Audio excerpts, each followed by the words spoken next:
I'm more obliged to you than I can say, but I'm bound to make things clear. I'm an innocent man, but I'm wanted by the police. I've got to tell you this, and I won't be surprised if you kick me out. That's all right. Don't let that interfere with your appetite. We can talk about these things after dinner.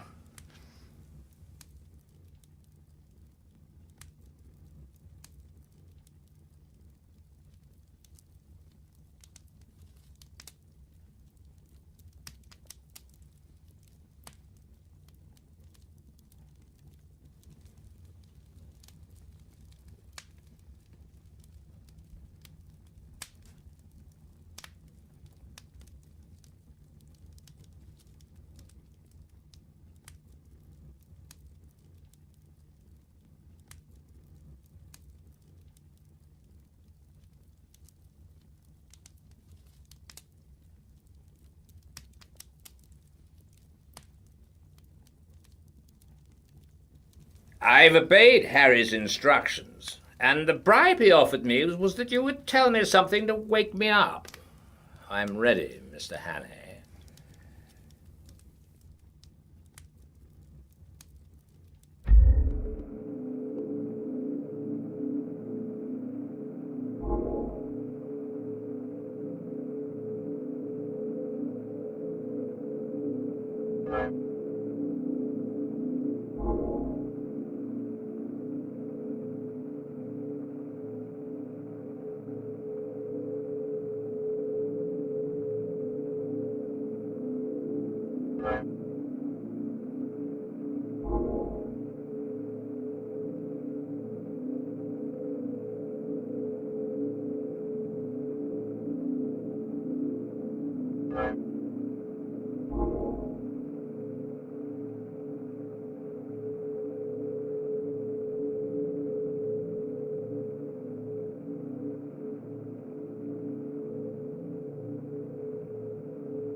You may dismiss the police from your mind. You're in no danger from the law of this land. Great Scott! Have they got the murderer? No. But for the last fortnight, they've dropped you from the list of possibles. Why? Principally because I received a letter from Scudder. I knew something of the man, and he did several jobs for me. He was half crank, half genius, but he was wholly honest. Trouble about him was his partiality for playing a lone hand. That made him pretty well useless in any secret service. A pity, for he had uncommon gifts. I think he was the bravest man in the world, for he was always shivering with fright, and yet nothing would choke him off.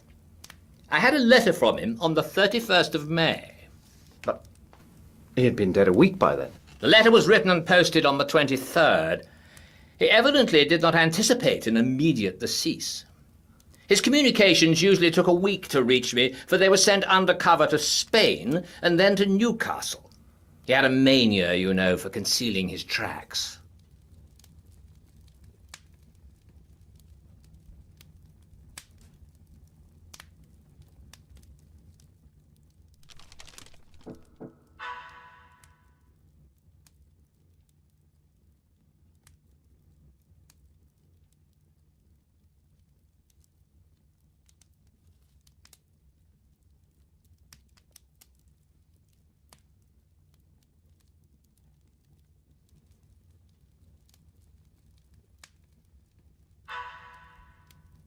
I think his object was to clear you if anything happened. But when I got it, I went to Scotland Yard, went over the details of the inquest, and concluded that you were the friend. We made inquiries about you, Mr. Hannay, and found you were respectable. I thought I knew the motives for your disappearance, not only the police, the other one, too. And when I got Harry's scrawl, I guessed at the rest. I've been expecting you any time this past week. Thank heavens.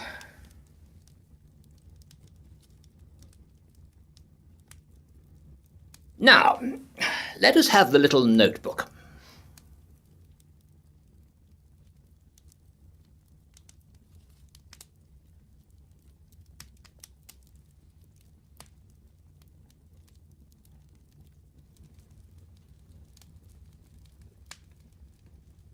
I don't know what to make of it. He's right about one thing. What is going to happen the day after tomorrow? How the devil can it have got known? That is ugly enough in itself. But all this about war and the Black Stone, it reads like some wild melodrama. If only I had more confidence in Scudder's judgment. Trouble about him was that he was too romantic. He had the artistic temperament and wanted a story to be better than God meant it to be. He had a lot of odd biases, too. Jews, for example, made him see red.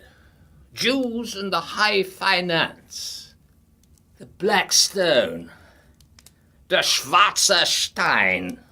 Yeah, it's like a penny novelette. And all this stuff about Karolides. That is the weak part of the tale, for I happen to know that the virtuous Karolides is likely to outlast us both. There's no state in Europe that wants him gone. Besides, he's just been playing up to Berlin and Vienna and giving my chief some uneasy moments.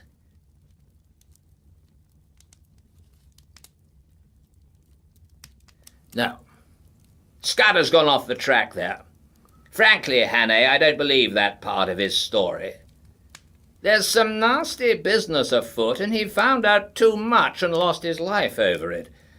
But I'm ready to take my oath that it's ordinary spy work. A certain great European power makes a hobby of her spy system, and her methods are not too particular. Since she pays by piecework, her blackguards are not likely to stick at a murder or two. They want our naval dispositions for their collection at the Marineamt. But they'll be pigeonholed. Nothing more.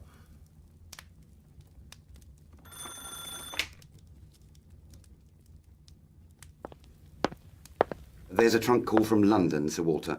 It's Mr. Reith, and he wants to speak to you personally.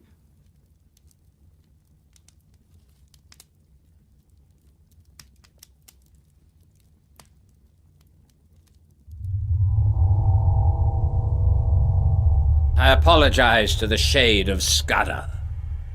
Karolides was shot dead this evening at a few minutes after 7.